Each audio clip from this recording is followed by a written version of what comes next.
The issue of integrated care, of greater and closer joint working between health services and local government, housing services, social care, etc., is an issue that's rising up the agenda very steadily and has been doing so for the last 5 years.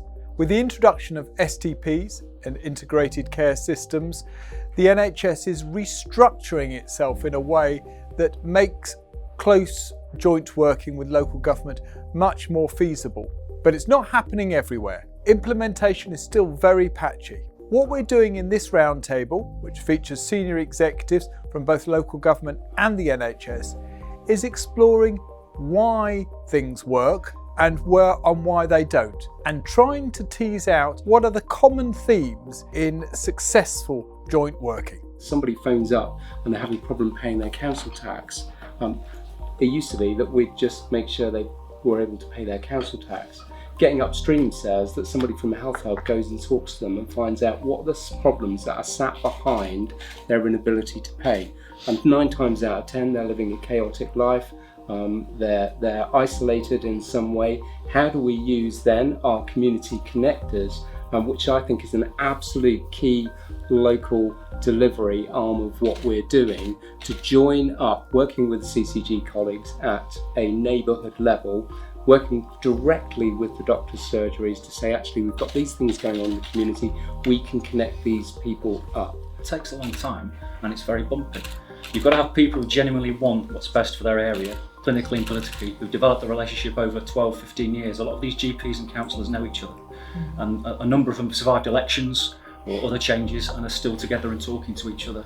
And some of those officers have been around a while too. I can't overstate that relationship thing is actually an opportunity, but it's also a risk. Single points of failure, got to be careful. Health and social care integration at an operational level is clearly important, but we're also talking, aren't we, about whole population health and improving outcomes. We're talking about the wider determinants of health. We're talking about public health and prevention.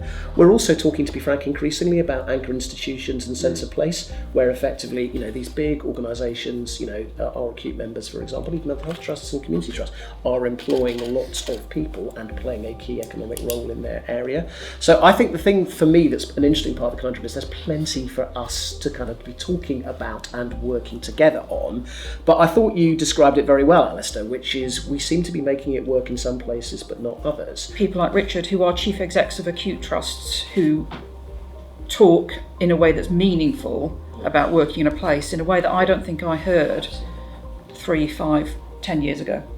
So I think we've got a larger number now of leaders who are working at a local level who actually want to work in this way and have some of the skills to do it in a way that we didn't have in the past. It gives me some hope that there might be a bit of momentum that would carry on even if the centre said, OK, we're going to back off now. Start with the citizen of Oldham or Tower Hamlets or Lincolnshire. You start with the place and you know those individuals and you use the data to support the individuals to make the changes. That's where I think we'll get the acceleration. At that initial part of the conversation, it's important to approach it from the idea about positive intent. I think when you do that, you recognise why people have behaved in the way in which they've behaved in the past.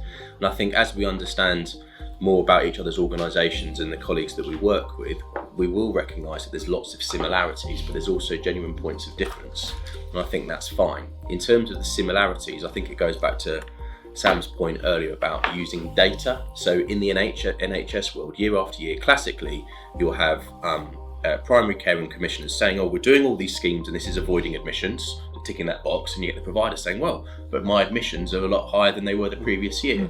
The duality, those two things can exist in parallel, but equally they seem contradictory. We have to understand what the drivers are of each party in the room. Yeah. It's only then, when we understand what are the essential things that our colleagues have to deliver, that we work out where the overlaps are, and we focus on the overlaps, don't we? Where we're actually working together, we can achieve more than we can achieve separately.